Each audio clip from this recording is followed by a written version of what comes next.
The room was small, suffocating, and smelled of stale tobacco and nervous sweat. It was 3 in the morning. A single light bulb swung gently from the ceiling, casting long dancing shadows against blackout curtains. In the center of the room sat a man who did not look like a soldier. He looked like a tired accountant. His fingertips hovered over a telegraph key. He took a breath. The air felt heavy in his lungs. Outside, the London streets were silent, but across the Channel, the world was burning. He knew that thousands of men were dying on the beaches of France at this very moment. He knew the ocean was turning red. And he knew that if he tapped the wrong sequence of dots and dashes in the next 30 seconds, the invasion would fail. The Allies would be pushed back into the sea. If you enjoy uncovering the hidden history that shaped our world, please take a second to subscribe to the channel as we unravel this deception. He pressed the key. The sharp, rhythmic clicking filled the room. He was sending a message directly to the German High Command. He was telling them exactly what they wanted to hear. He was lying. And the fate of the free world hung on whether a Nazi officer in Berlin would believe him. It was June 1944. Europe had been under the boot of the Third Reich for 4 years.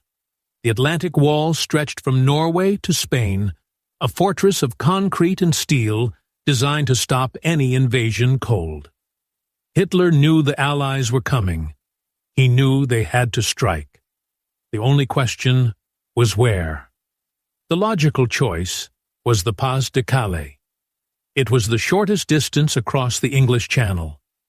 It was the direct route to the heart of Germany. But the Allies had chosen the hard way.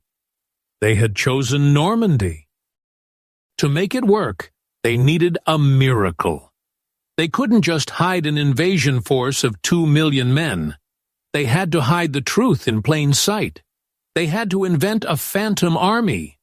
They had to create a lie so big, so detailed, and so convincing that Hitler would keep his best tank divisions waiting for an attack that would never come. This was Operation Fortitude. The man at the telegraph key was Juan Pujol Garcia. The British called him Garbo. To the Germans, he was their most trusted spy in England. They believed he ran a vast network of agents across the British Isles. They paid him thousands of dollars. They sent him encrypted requests for target coordinates. But there was no network. There were no agents. There was only Juan, sitting in a messy office in London, inventing soldiers out of thin air. According to his handler's notes from that week, the stress was becoming physical. He wrote, "He is smoking 3 packs a day. His hands shake until he touches the radio. Then he becomes ice." The room felt smaller now. The clicking of the telegraph stopped. Juan waited for the reply. Silence stretched out. It was a physical wait. Beside him, his British handler, Tommy, leaned against the wall. Tommy looked pale. He checked his watch.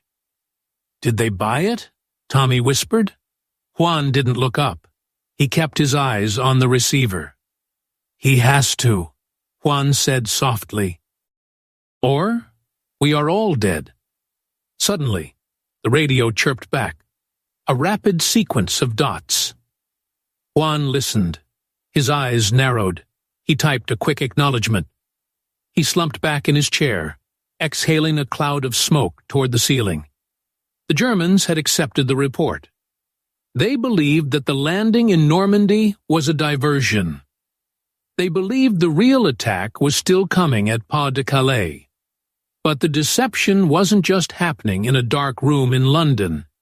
It was happening in the bright green fields of Dover. Miles away from the real staging grounds, the British countryside looked like a massive military camp. From the air, a German reconnaissance plane would see rows of Sherman tanks lined up for battle. They would see fuel depots, supply trucks, and artillery pieces.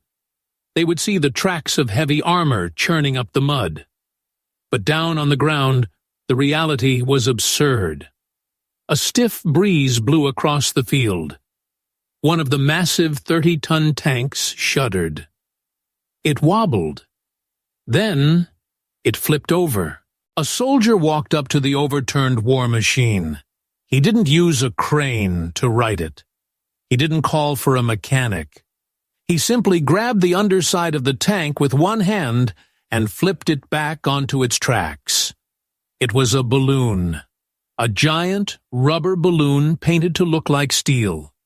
This was the 1st United States Army Group, the Ghost Army. It was commanded by the one man the Germans feared more than anyone else, General George S. Patton. The Allies knew Hitler respected Patton. They knew Hitler believed Patton would lead the invasion. So they gave Patton an army of rubber tanks, plywood planes, and empty tents. The level of detail was obsessive. They didn't just place fake tanks. They used bulldozers to create tracks in the mud, mimicking the movement of heavy divisions.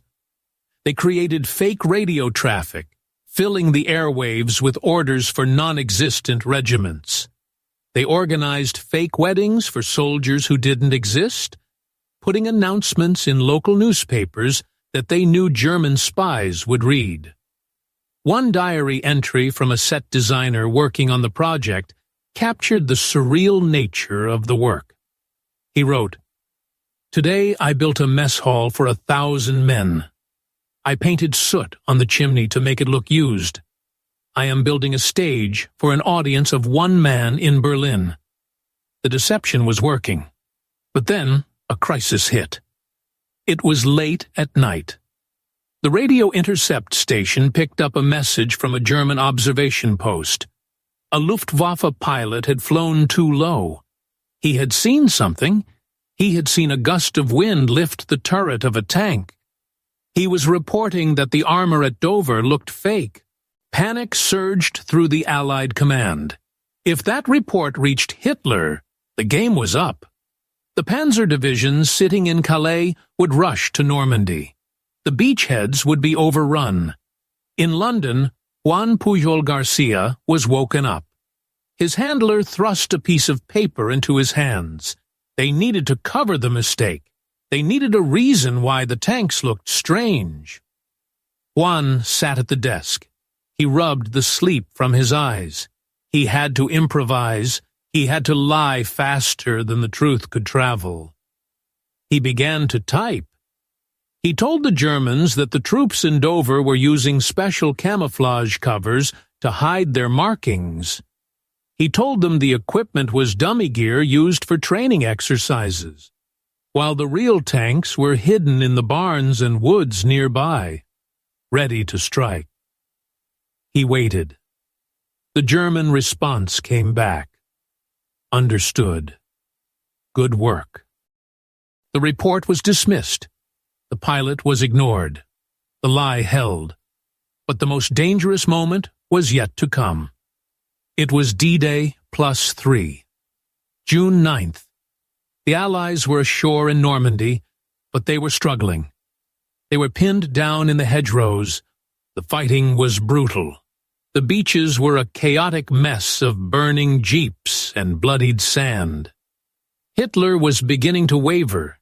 His generals were screaming at him. They told him Normandy was the real invasion.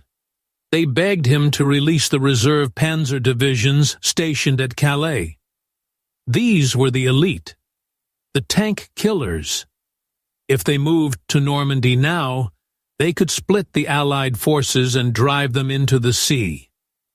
The engines of the Tiger tanks in Calais were already idling. The commanders were looking at their maps. The order to move was minutes away. In London, the atmosphere was funereal. The intelligence officers knew the Panzers were preparing to move. They had one card left to play. One final bluff. They drafted a message for Garbo. It was the longest, most detailed message of the war. It detailed the entire order of battle for the 1st United States Army Group. It listed divisions, commanders, and logistics. It stated, without a shadow of a doubt, that the Normandy landings were a trap designed to draw German reserves away from Calais. It warned that if the Panzers moved, the real invasion force under Patton would cross the Channel and walk into an undefended Berlin. Juan typed for 2 hours. His fingers ached. The sweat dripped from his nose onto the paper. He poured every ounce of urgency he could simulate into the Morse code. "This is the trap," he sent. "Do not move the reserves. The 150,000 men in Normandy are the sacrifice. The real hammer is about to fall on Calais." He finished. He sat back. The room was silent. This was the climax of years of work.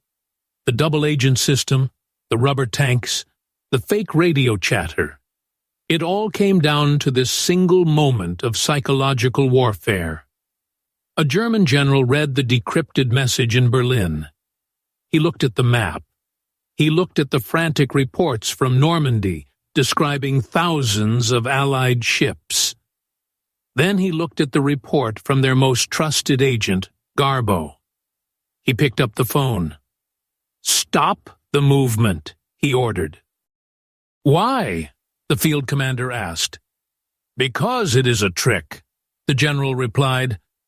"We wait for Patton." The engines of the Panzer divisions in Calais were turned off. The tanks sat still. They sat still while the Allies captured the beaches. They sat still while the Americans took Cherbourg. They sat still while the British took Caen. For 7 critical weeks, the most powerful German army in France stood guarding an empty coast, waiting for an enemy that was made of air. By the time Hitler realized the truth, it was August. The Allies had broken out of Normandy. Paris was liberated. The war was lost. Juan Pujol Garcia sat in his office. The radio was quiet. He opened a bottle of whiskey and poured 2 glasses. One for him, one for Tommy. In his diary, he later reflected on the absurdity of his position. He wrote, "I have never fired a gun. I have never dug a trench. Yet I have defeated an army." The consequences were staggering. Military historians estimate that Operation Fortitude saved tens of thousands of Allied lives. It shortened the war in Europe by months. It was the greatest magic trick in military history. But the story has a final, twisted irony. Months later, Juan received a notification from Berlin. The German High Command was so impressed by his accurate reporting, so grateful for his warning about the trap in Normandy, that they wanted to reward him. Hitler personally authorized the award. By radio, Juan Pujol Garcia was awarded the Iron Cross, 2nd class, for his service to the Third Reich. A few weeks later, in a secret ceremony in London, he was taken to Buckingham Palace. King George VI awarded him the Member of the Order of the British Empire. He is the only man in history to receive high military honors from both sides of World War II. According to declassified MI5 files, the Germans never figured it out. Even after the war ended, his German handler wrote to him, hoping he had survived safely. They never knew that the man they trusted most was the architect of their defeat. War is often decided by bullets and bombs. It is decided by the bravery of men charging up a beach. But sometimes, victory is decided in a quiet room by a man typing lies into the dark. This was one of those times.